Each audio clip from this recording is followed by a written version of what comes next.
ओम नमः शिवाय शिवजी सदा सहाय। ओम नमः शिवाय गुरुजी सदा सहाय।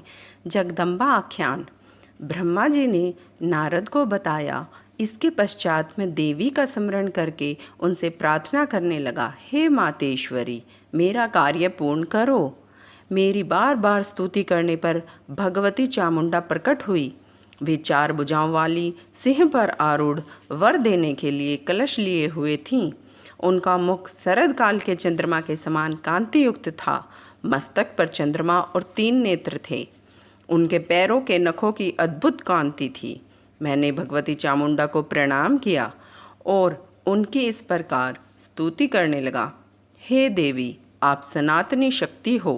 आप संसार को मोहित करने वाली एवं त्रिलोकी की रचना तथा संहार करने वाली हो।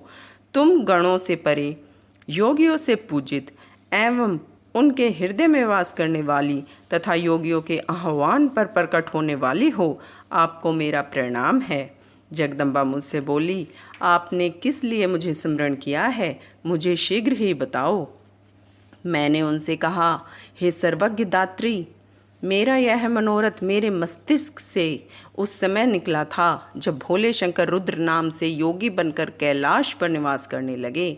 वे समाधि लगाकर तपस्या में लीन थे।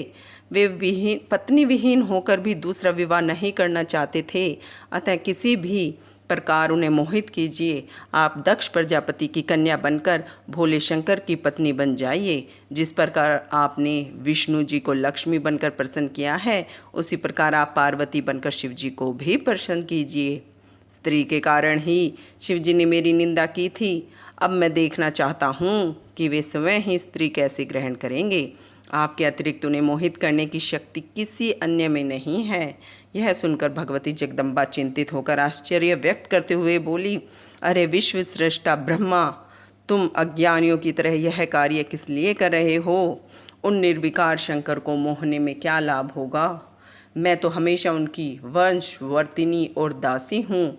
उन्होंने भक्तों के लिए ही रुद्र रूप धारण किया है। वे तो माया के स्वामी हैं। फिर देवी ने मन में सोचा कि यदि इन्हें वर प्रदान नहीं करती हूँ तो देव मार्ग भ्रष्ट हो जाएगा, और यह सोचकर उन्होंने शिवजी का स्मरण किया। शिवजी से आज्ञा पाकर उन्होंने कहा, तुम्हारा कहना सत्य है कि उन्हें मोहित करने वाला कोई नहीं है, परंतु शिवजी की आज्ञा से तुम्हारा मनोरथ पूर्ण करने के लिए मैं दक्ष की कन्या के रूप में प्रकट होंगी। इतना कहकर भगवती जगदम्बा ध्यान हो गई। ओम नमः शिवाय शिवजी सदा सहाय। ओम नमः शिवाय गुरुजी सदा सहाय।